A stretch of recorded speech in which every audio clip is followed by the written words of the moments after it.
अस्सलामु अलैकुम वरहमतुल्लाहि वबरकातुह। आज मैं जो आपको वजीफ़ा बता रहा हूँ वह इंतहाई मुजरब है और समझने के लिए वो इंतहाई ज़रूरी है। आप जो हजरात किसी अस्पताल में या आमिलीन के पास बार बार जाकर थक चुके हों, वो चंद चीज़ें समझें और उसके बाद आपके लिए आसानी हो जाएगी।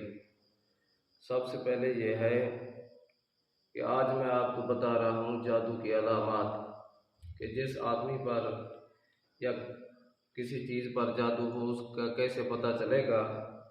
सबसे पहले ये है कि अपने कपड़ों के ऊपर खून के निशानात देखना या बदन के ऊपर खून के निशान नज़र आए या बदन पर या कपड़ों पर या ज़मीन की किसी जगह पर घर में बदबूदार पानी नज़र आए या आपके जो कपड़े हों वो कटे हुए महसूस होने लगें, तो आप यूँ समझना है कि आपके ऊपर जादू हो चुका है। और इसके बाद जो है आपने यूँ समझना है कि आपको अचानक गुस्सा आ जाना, ये भी जादू की अलामात हैं।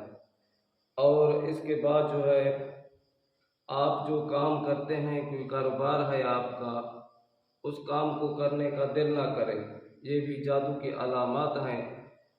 और इसके बाद आपके हाथ पाँव से गर्माइश महसूस होने लगे, आँखों से आग बरसने लगे, तो आपने यूँ समझना है कि हमारे ऊपर, हमारे कारोबार के ऊपर या हमारे घर में ज़रूर जादू हो चुका है। ये अलामात समझें। यानी सबसे पहले आपके कपड़े कटे हुए नज़र आए, नंबर 2 कपड़ों पर या जिस्म पर बदबूदार पानी नज़र आए या घर के किसी कोने पर पानी नज़र आए। नंबर 3 ये है कि जिस्म पर या कपड़ों पर खून के निशानात नज़र आए। नंबर 4 ये है कि गुस्से का आ जाना, अचानक गुस्से का आ जाना। और नंबर 5 जो आप काम कर रहे हैं वो बिल्कुल काम करने का आपका दिल न करे। और नंबर 6 जो है वो ये है कि आपके हाथ और पाँव जलने लगे या आंखों से गर्माइश महसूस होने लगे, तो आप पर जादू होगा।